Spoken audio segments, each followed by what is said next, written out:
Hey guys, this is Fundo on Nonchopagama. Tonight on Imbewu, Tando found the book and her receipt in it.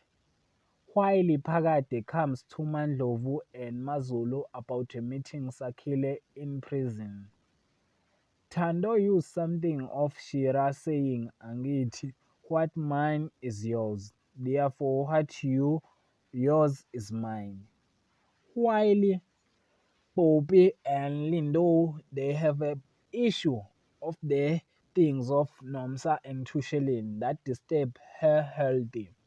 They tell Nomsa that they have a problem that of much that he used, but Nomsa tell them that they don't know which thing is dealing with, while Tusheleni is supporting Nomsa.